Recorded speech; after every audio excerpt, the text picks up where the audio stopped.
Today's Cardinal Lesson is about IRAs and 401ks.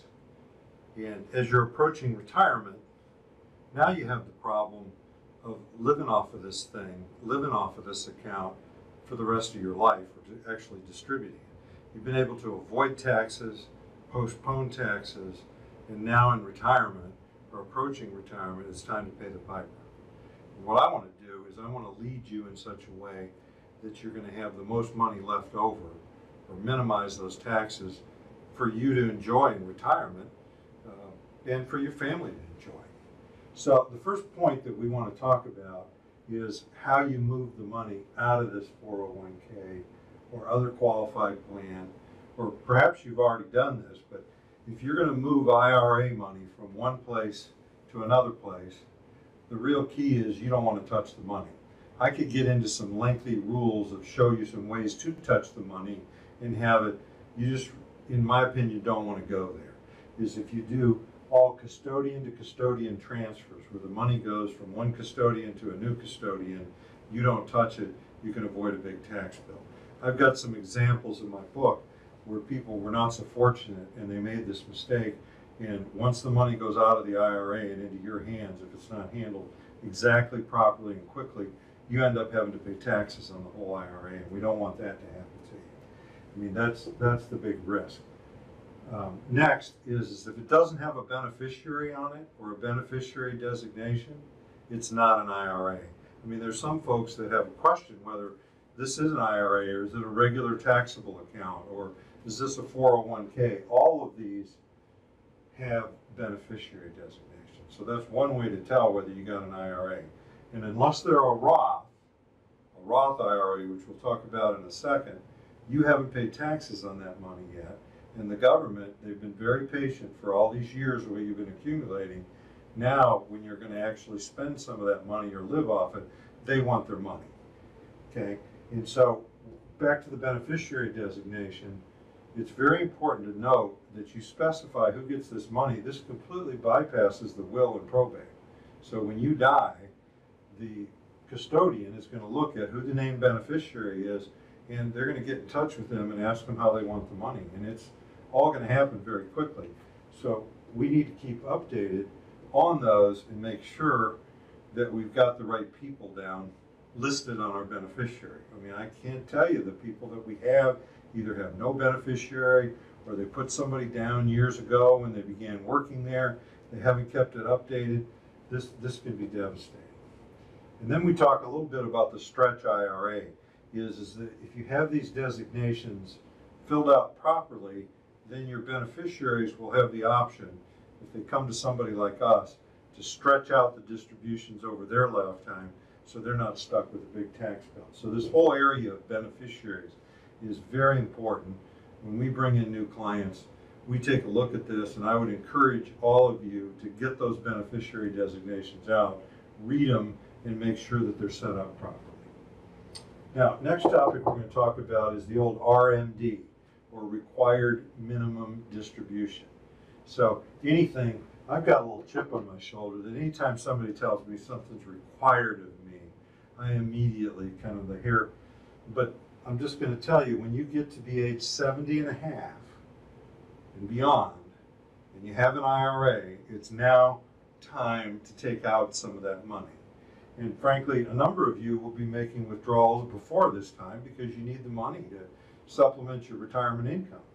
But many people just wait and they accumulate money in the IRA, and when they reach, it's actually, if you want to be confusing, it's April 1st of the year following the year you turn 70 and a half. I mean, it'd be really fun if the government could make this stuff easier. It's not. So, just a point along past 70, you now need to start taking out a certain amount of money each year. A little bit of complicated calculations, not too complicated, especially for somebody like me, but if you make mistakes in this or you don't take out the money, huge penalties.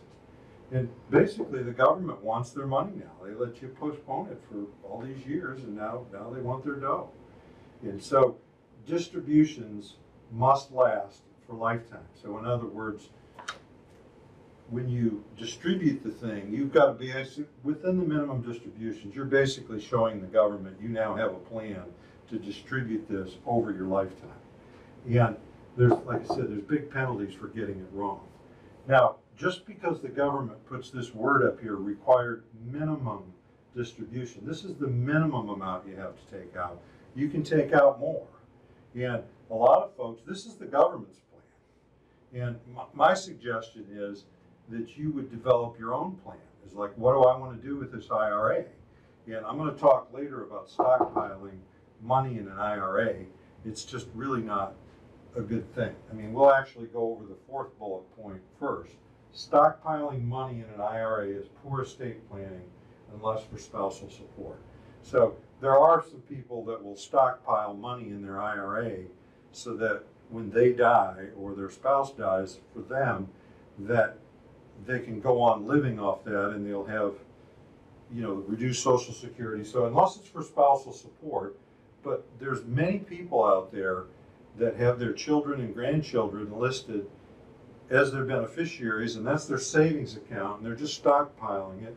They're just taking the minimum, and it's not a good estate planning strategy. And I'm going to tell you why. Because when your children or grandchildren receive this money or have the right to the money as the beneficiaries, they're going to have, they got bills to pay. They got your kids and grandkids, they're educating them, and they need the money. And I just see this from experience. Some of them will stretch it out, but many of them are going to just pay the taxes and take the money out and use it for very worthy things. So, you know, just staying with the minimum, what I think is a better strategy is to plan in little bits to distribute that IRA over your lifetime. First of all, so you can have the benefit, pay the taxes, enjoy the money, or if you don't want to enjoy the money, just put it in another account, the net proceeds after the taxes, and then you'll have an account that you can leave to folks tax-free, okay? The Roth IRA, I mean, those were invented, they're actually 20 years old now, and it's a tax-free account, and it does not enjoy this tax deductible feature. So in other words, when you put money in a Roth IRA, you're putting after-tax money in there. So that means that it's going to be tax-free for life. So that's both a plus and a minus. But you're putting money in a Roth, it's after-tax money, and then the growth on it is tax-free, and it does not have required minimum distributions. So from a financial planning perspective, this is a great strategy, is to move some of your money and get some of your IRA, possibly all of your IRA money, into a Roth by paying the taxes, and then you'll be able to enjoy tax-free income in retirement. So, and you know, we talk about also in financial planning, income for life, withdrawing principal.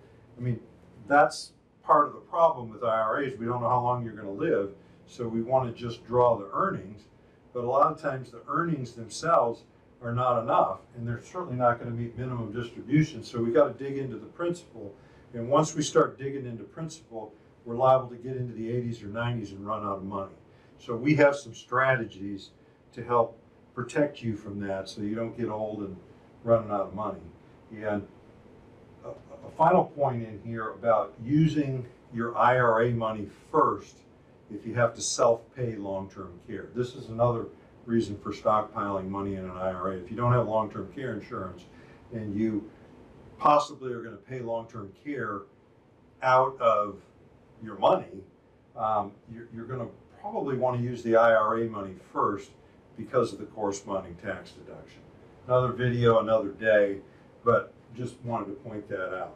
Now, if you want more information, I wrote a couple of books about these things. You can get my books on Amazon. You can find them at our website. You can find certainly more information on IRAs and other subjects. Here's our phone number. I'm Scheil, and I thank you for listening.